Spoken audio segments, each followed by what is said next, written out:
But what do they do when they're not engaged in live situations or conflict? They train constantly.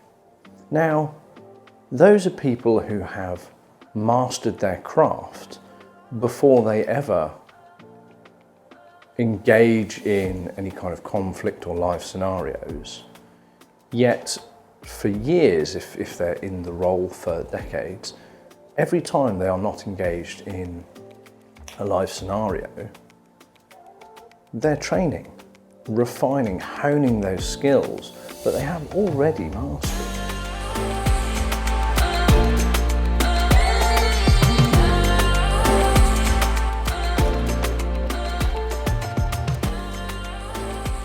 Hello and welcome. My name's Adam Norman and I'm the CEO here at MIM.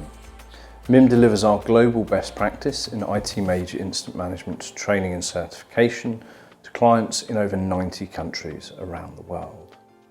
So today I want to talk to you about training for major incident managers, but probably not in the context that you think. There's a couple of things that companies underutilise for on-the-job training. If we take a step back for a second and think about the world's military elite. Now, I'm not so naive to think that our roles are the same thing at all, or that in the commercial world we have anywhere near the level of responsibility or the consequences that obviously the world's military elite do. But there are quite a few parallels that are very interesting.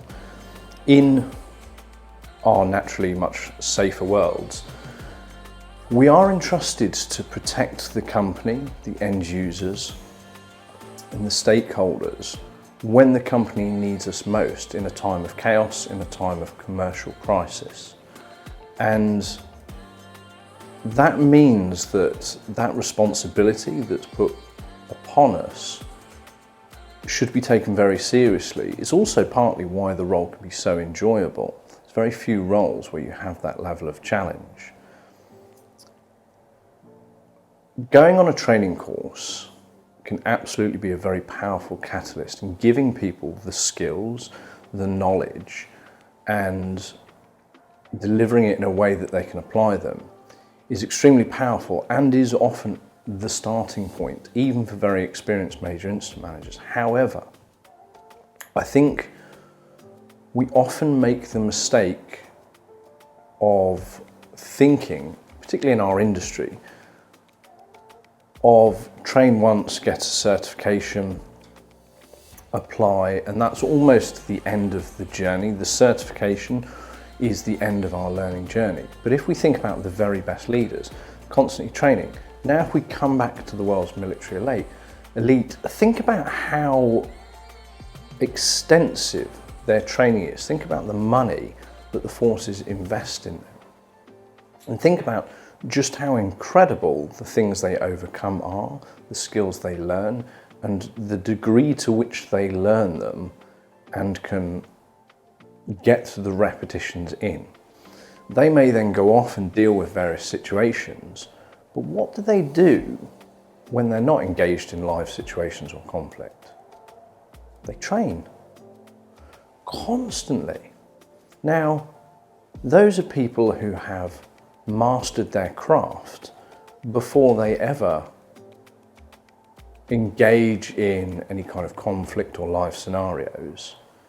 Yet, for years, if they're in the role for decades, every time they are not engaged in a live scenario, they're training, refining, honing those skills that they have already mastered. Yet I think we're really guilty of doing our training course, doing our certification, and yes, having lots of new knowledge and skills to apply, but going back into the environment, dealing with live scenarios, and not really training again or pushing ourselves to get even better.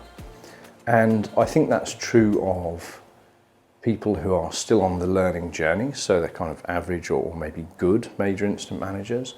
And I think it's even more true of people who perhaps are very experienced and been doing major incident management for a really long time, I think we can naturally get a bit comfortable and occasionally a bit complacent about our own growth and skills. So the parallel I'm drawing is obviously we are entrusted by the business and our stakeholders and users to protect them when they most need us. And so it's incumbent upon us to keep those skills sharp and fresh.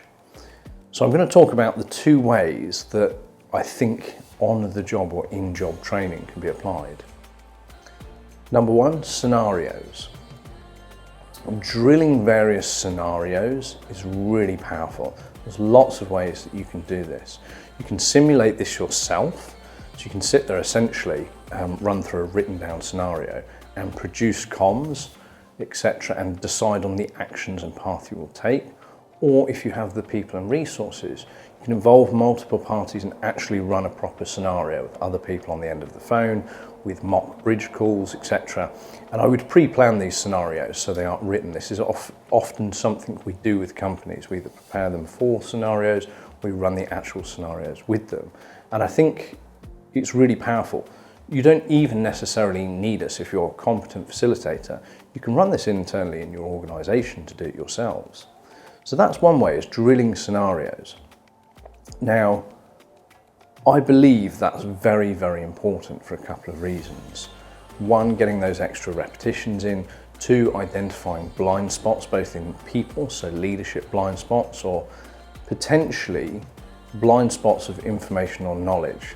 So if you've ever had particularly nasty major incidents that the organisation struggled to resolve, those, let's say it was a year, 2 years ago, those can be very good major incidents to use as scenarios. You can even take old scenarios that the team may not have encountered, may have a new team members, but essentially drill those and see if the gaps in knowledge, so who deals with this, how do we deal with this, what else needs to happen, can be dealt with. So that's one that I think is really, really powerful. And as I say, while the roles are not the same thing, I think we can take inspiration from the world's military elite and how hard they train and how seriously they take their roles.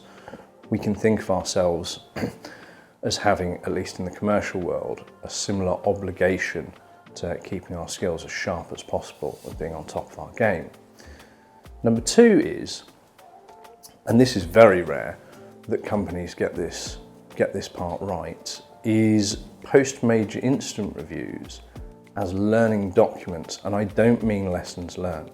So, if instead of using a post-major incident report as purely something that you send off to some stakeholders or a client or somebody else, if there is a version of that which is very well detailed, describes everything that happened, but also why certain decisions were made, what you have is a very good learning document.